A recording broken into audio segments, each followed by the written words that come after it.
से आगे की बात आती है कोण। जैसा कि आप और हम सभी जानते हैं कि दो किरणों से बनते हैं। अब दो किरणों से आगे की बात करें तो सबसे जो पहली आकृति बनती है वो है हमारी त्रिभुज। जैसा कि हम अपनी किताबों में परिभाषित करते हैं कि त्रिभुज एक तीन भुजाओं से बंद आकृति। Triangle is a closed figure by three sides.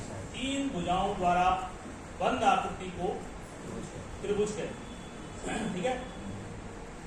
इससे दो किरणों की बात आई तो वो खुली आकृति जिसे हमने कोण नाम दिया, और बंद आकृति सबसे पहली जो है वो हमारी त्रिभुज। उसके बाद आगे आपकी चतुर्भुज, पंचभुज और इस तरह से आगे हमारे कई सारे गणित के जो हमारी गणित की आकृतियां हैं। जैसा कि पहले मैं आपको परंपरागत वाला एक नियम बताऊं, जैसा कि आप और हम सभी लोग पढ़ के आए कि त्रिभुज के तीनों अंतः कोणों का योग 180 डिग्री होता है। इस नियम को हमने, हमारे शिक्षकों ने हमें कहा, हमने मान लिया। उससे संबंधित तमाम हमने क्वेश्चंस को भी हल किए और हम उसको टीचर ने जो हमें कहा उसको एज इट इज मानकर तो उसको सेटिस्फाई हो। लेकिन अब बात आ रही है कि इसी चीज को हमें समझ के साथ कैसे करना। हालांकि तीनों त्रिभुज के तीनों अंतः कोणों का योग 180 डिग्री होता है। इसका प्रूफ हमारी बड़ी कक्षाओं में है, लेकिन हम क्योंकि छोटे छोटे बेसिक के बच्चों की बात कर रहे हैं तो हमें यहाँ भारी भरकम सैद्धांतिक प्रूफ वाली बातों से दूर रखना है। और छोटे छोटे कॉन्सेप्टों को एक सरलतम तरीके से प्रस्तुत करना ही टीएलएम है या मैथ्स किट है। जैसा कि मैंने आपको पहले भी बताया कि मैथ्स किट कुछ नहीं है, मैथमेटिकल खिलौने हैं, मैथमेटिकल टॉयज मान लीजिए, जिनके माध्यम से हम खेल खेल में बच्चे को मैथमेटिकल एक लर्निंग आउटकम या मैथमेटिक्स एक सब लर्निंग आउटकम को हम क्लियर करते हैं। जैसे कि पहले मैं आपको परंपरागत तरीके से बताऊं, जैसा कि आप मेरे हाथ में कागज देख रहे हैं, ये तीन भुजा 1, 2 और 3 उससे एक बंद आकृति है। देखिए, क्योंकि छोटे बच्चों की बात हो रही है तो इसे हम त्रिभुज कहते हैं, लेकिन वास्तव में त्रिभुज नहीं है, ये त्रिभुजाकार तल है, ट्रायंगुलर प्लेन है। लेकिन ये सब बड़ी बातें हैं। बच्चे को, जैसे हम बच्चे को एक सिक्का दिखाते हैं और बच्चे को कहते हैं क्या ये व्रत है, लेकिन एक्चुअल में सिक्का व्रत थोड़ी ना होता है। अगर हम हायर स्टडी में बात करें तो वो सिलेंडर है, बेलन है। लेकिन हम यहाँ छोटे बच्चे को कैसे भी उसके कॉन्सेप्ट क्लियर करने से है, ज्यादा डिटेल में उसको जाने की जरूरत नहीं। तो फिलहाल वैसे तो ये ट्रायंगुलर प्लेन है, त्रिभुजाकार तल है। तो उसकी परिभाषा क्या की गई? बंद, तीन भुजाओं से बंद आकृति, ये उसका क्षेत्रफल है, ये जो है उसका क्षेत्रफल। तो एक्चुअल जो इसकी डेफिनेशन है वो तीन भुजाओं से बंद आकृति त्रिभुज। और ये जो आपको व्हाइट व्हाइट पूरा पेज दिख रहा है, ये उस त्रिभुज का क्षेत्र। अब यहाँ पर हम पहले खेल खेल में कागज से ही एक एक्टिविटी करके, अर्थात इन तीनों कोणों को हम काट लेते हैं। अब ये तीन कोण कितने के हैं ये हम बिना नापे अभी हमें पता नहीं है। और इन तीनों कोणों को अगर काट लिया जाए तो ये मैंने पहले से काट लिए, इसी में जो 1, 2, 3 अंकित हैं उसको मैंने काट लिया है। कोण 3, कोण 1 और कोण 2। इससे पहले बच्चों को 180 का कॉन्सेप्ट सर ने एंगल के माध्यम से समझा दिया है, उससे पहले आप भी समझा देंगे। बच्चों से ऐसी आकृति लें, ज्यादातर सब बच्चों ने ये इंस्ट्रूमेंट देखा होगा बच्चों ने, और वो सब जानते हैं कि इसे चांदा कहते हैं। पहले उससे आप अवगत कराइए, क्योंकि बच्चा कैसे मानेगा 180 डिग्री। बच्चे को आपको विद प्रूफ दीजिए, बोले बच्चों ये है आपके पास, बोले है, देखिए निकालिए। आप एक एंड पे देखिए क्या लिखा है, कोई बच्चा बोलेगा 0, एक आध 180 भी बोलेगा। 180 वो दो तीन लिखी है ना, एक बच्चा बोल रहा है 0, दूसरा बोल रहा है 180। ठीक है, दोनों की बात सही है। अब आप इस छोर पे आइए, फिर पूछिए बच्चा, जो बेटा तुमने तो 0 देखा था, 0 वाला बच्चा बताए कि इधर आप क्या देख रहे हो। बच्चे ने इधर 180 देखा था, उससे पूछिए बेटा, उसी लाइन में आगे जाकर के इधर जाकर के आप देखिए आपको क्या दिखाई दे रहा है, वो बोलेगा 0 डिग्री। कुल मिलाकर के इस एंड से इस एंड तक आप देख पा रहे होंगे कि एक रेखा बन रही है, एक स्ट्रेट लाइन बन रही है। तो बच्चों को दिखाइए, लाइव दिखाइए 180 हो कैसे रहा है। बच्चा संतुष्ट होगा, देख रहा है 180 अपनी आंखों से देख रहा है, और वो यह भी देख रहा है कि 0 से 180 तक इस चांदे में लाइन बनी हुई है। सारी चीज वो प्रत्यक्ष रूप से देख रहा है, तब वो मानेगा कि हाँ, अभी वो यह मान पा रहा है कि एक चांदे का एक छोर 0 से लेकर 180 डिग्री के कोण का निर्माण। आपने अभी तक यह बताया कि एक चांदे पे जो स्ट्रेट लाइन है वो 180 डिग्री। अब उन बच्चों से इस त्रिभुज के तीनों कोण कटवा लीजिए, और इन तीनों कोणों के जो शीर्ष हैं, जो वर्टाइसेस हैं, उनको आप बच्चों से कहिए कि आप इस तरह से एक के बाद एक लगाइए।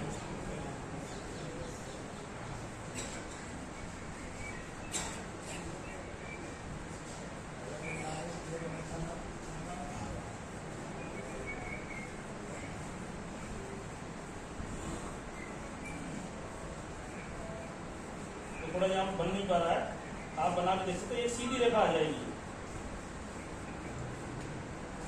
एक सीधी रेखा मिल जाएगी। उस बच्चे से कहिए एक सीधी रेखा है, ये मैंने यहाँ पे कोण बनाए नहीं। अगर आप कोण बनाओगे ना ऐसे, तो कोण बनाओगे तो वहां पे सभी कोणों को मिलकर चांदा हाफ प्रोटेक्टर बन जाएगा।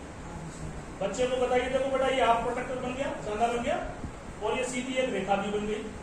यानी कि ये 1 2 3 तीनों मिलकर के कितना बन रहे। तो कहीं ना कहीं बच्चा वो अपने आप ही, मैं समझता हूँ इतना आप डिटेल में ले जाओगे तो अपने आप ही कहेगा कि 180, क्योंकि आपने पहले चांदे से उसको अवगत कराया, उस चांदे जैसी आकृति को आपने एंगलों पर बना के दिखाया, और उससे करके ये सिद्ध हो गया कि आपका 180 डिग्री कोण। अब देखिए नई चीज जो इस किट की है, क्योंकि आप और हम अभी तक इससे हमने काम चलाया, अब इसी चीज को और एक्सटेंड किया, 2 चांदों को ऐसे आधा आधा जोड़ दिया। बच्चों से कहिए, अब आपने इसमें कहा 360 बेटा ये कितना है 180, एक 180 ये होगा, दोनों को मिला दिया और एक वृत्त बन गया। तो सीधी सी बात है, एक सर्कल के जो केंद्र पर जो कोण बनेगा वो आपका कितना बनेगा।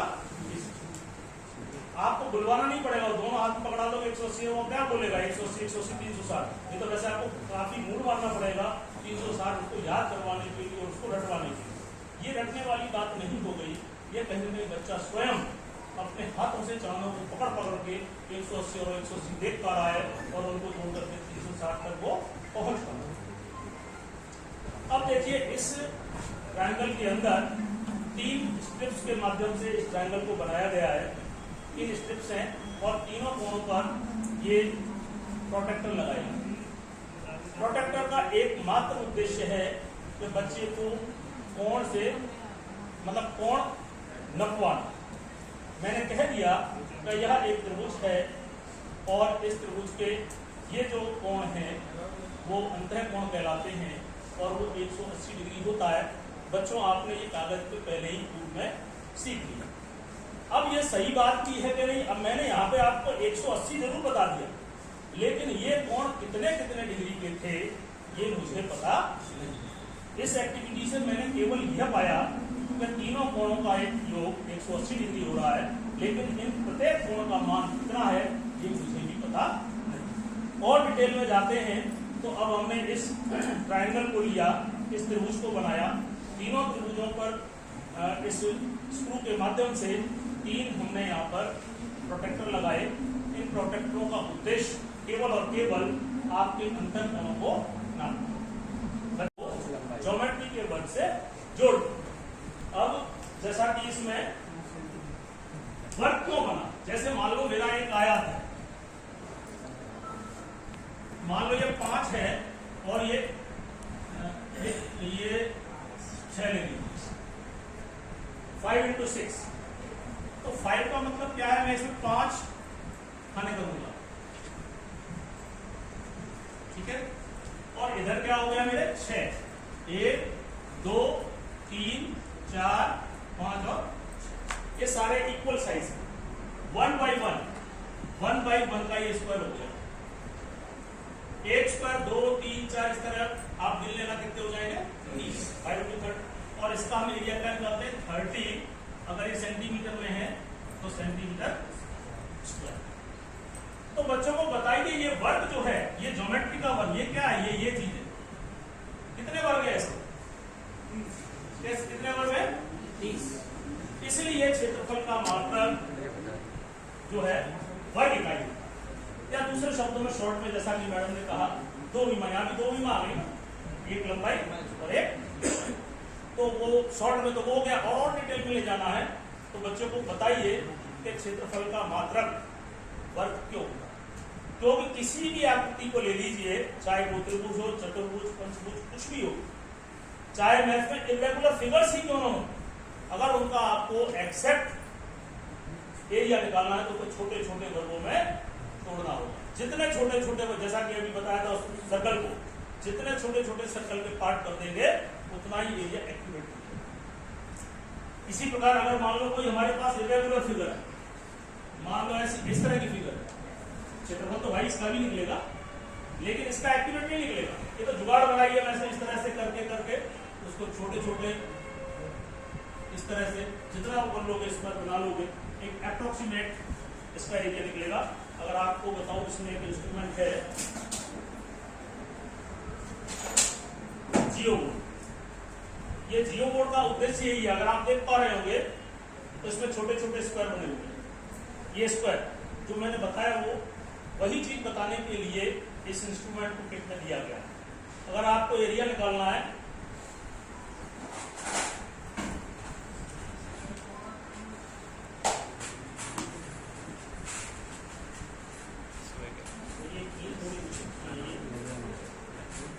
इसमें कहने का मतलब इस तरीके से जैसे मुझे चतुर्भुज बनाना है,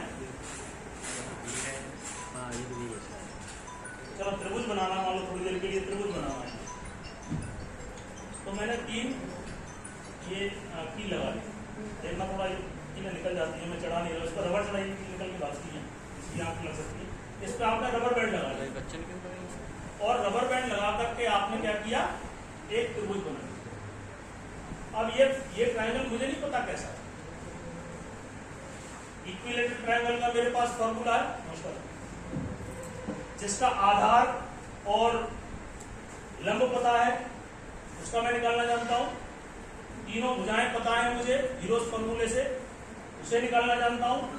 लेकिन मुझे कोई फॉर्मूला यूज नहीं करना, मुझे तो केवल बच्चे का जो स्क्वायर मीटर है एरिया, उसकी केवल अवधारणा स्पष्ट करनी है।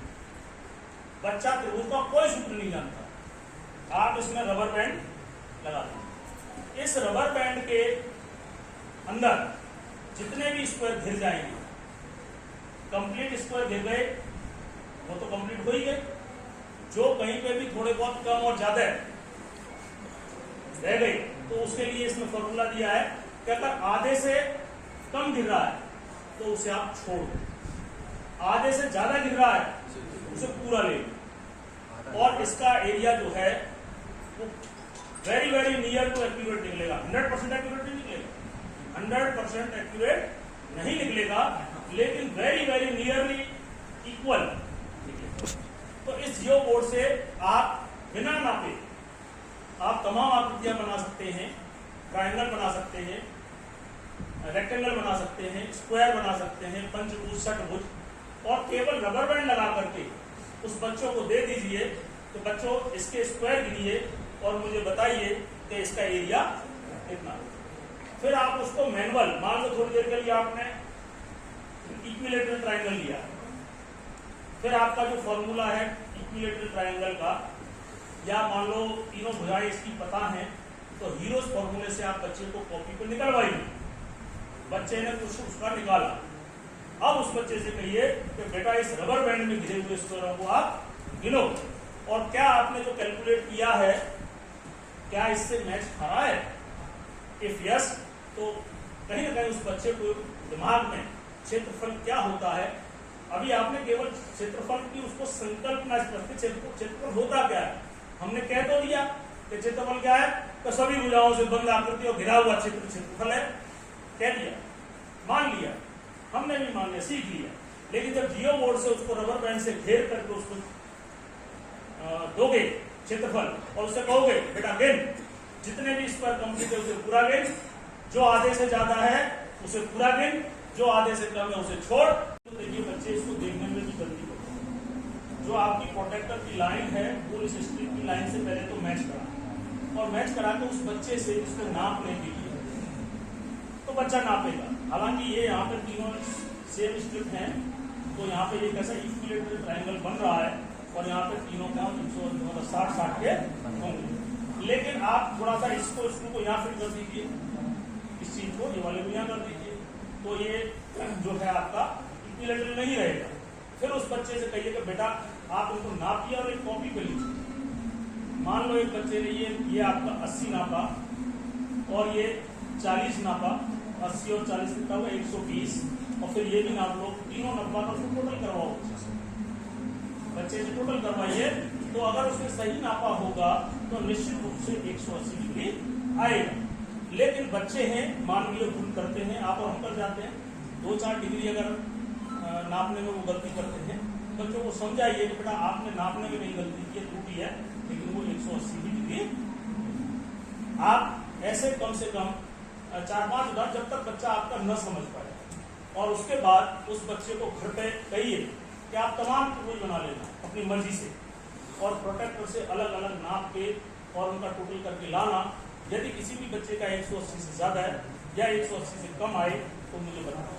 तो अगर एक आध कोई ऐसा बच्चा आ भी जाता है क्योंकि कोई 2-4 डिग्री आगे पीछे कर लेता है, तो उसको आप सहज तरीके से समझा सकते हैं कि 180 डिग्री ही होता है, यह आपकी मानवीय त्रुटि है। अभी छोटे बच्चे हो और आपने इसको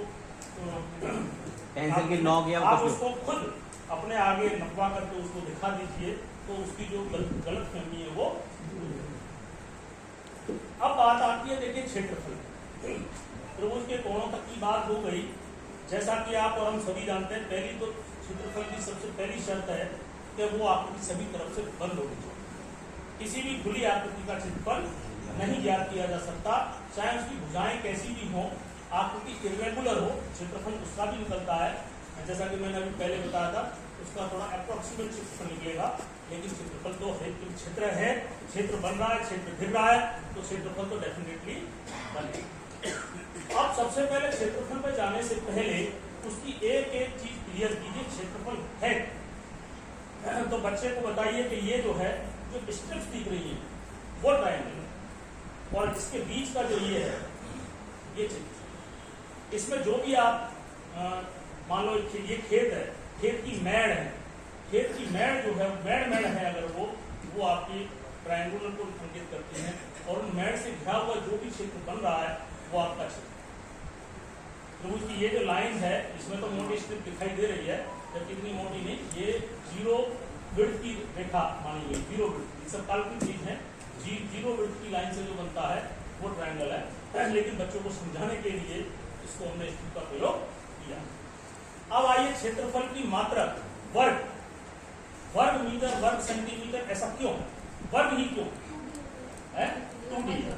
ठीक है, मैडम का प्रश्न मतलब आंसर बिल्कुल सही है कि वो 2D है, क्योंकि जितनी भी हमारी 2D आकृतियां हैं उनको दर्शाने के लिए, उनको प्रेजेंट करने के लिए हमें 2 विमाओं की जरूरत होती है, चाहे वो मतलब लंबाई चौड़ाई ही होगी, क्योंकि ऊंचाई हो जाएगी तो 3D हो जाएगी, वो 2 विमाओं की जरूरत पड़ती है, जिसे हम कहते हैं लंबाई या चौड़ाई।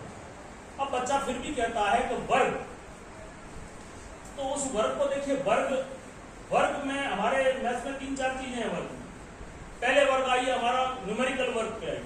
न्यूमेरिकल वर्ग क्या होता है, 2 × 2, 3 × 3, 5 × 5, इसी को बोलते हैं 5 का वर्ग, 3 का वर्ग। देखिए एक दूसरे से लिंक है। हमारा एल्जेब्रिक वर्ग 5 का स्क्वायर, उसको हम ज्योमेट्री से ले जाएं तो 5, 5, 5 और 5, ये तो वर्ग हुआ 5 × 5। 5 स्क्वायर जो है, जो न्यूमेरिकल में वर्ग स्क्वायर बोलते हैं, वो वर्ग 5 × 5 25 लिखते हैं, केवल 25 लिखते, तो वो न्यूमेरिकल वर्ग की बात हुई।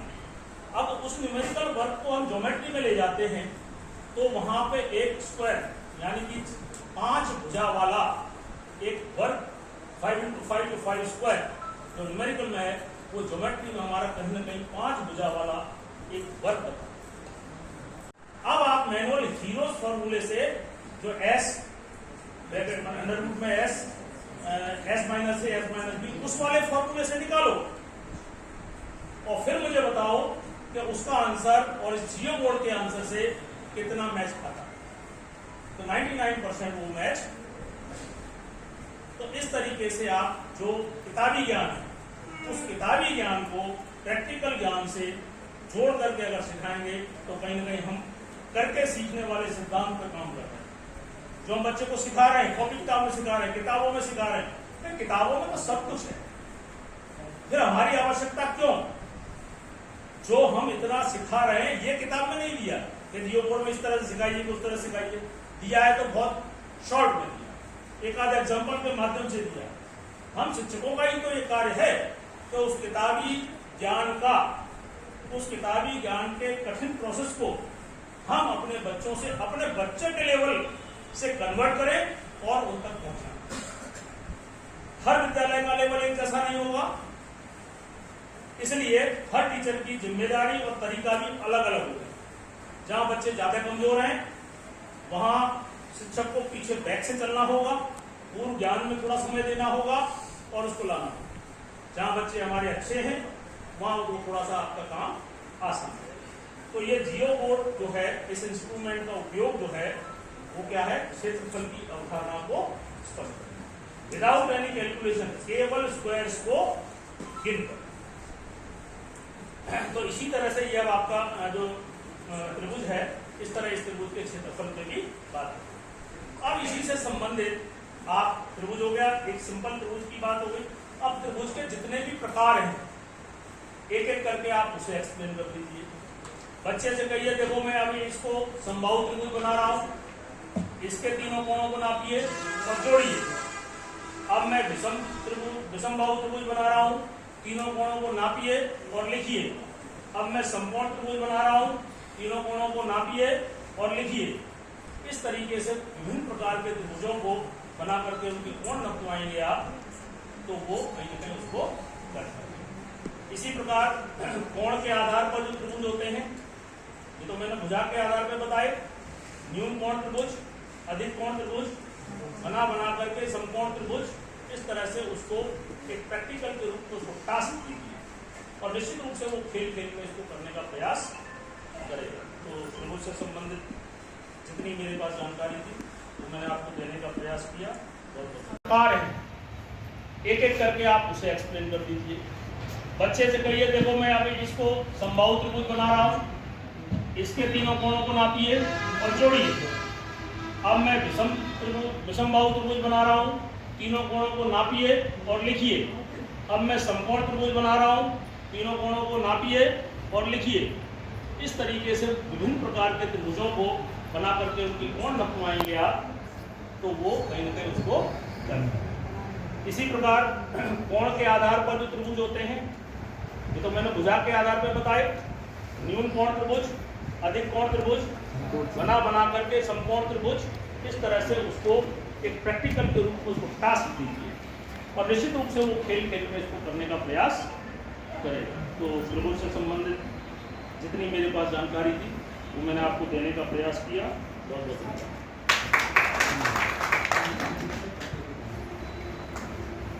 तो आप सब यूपीएससी है?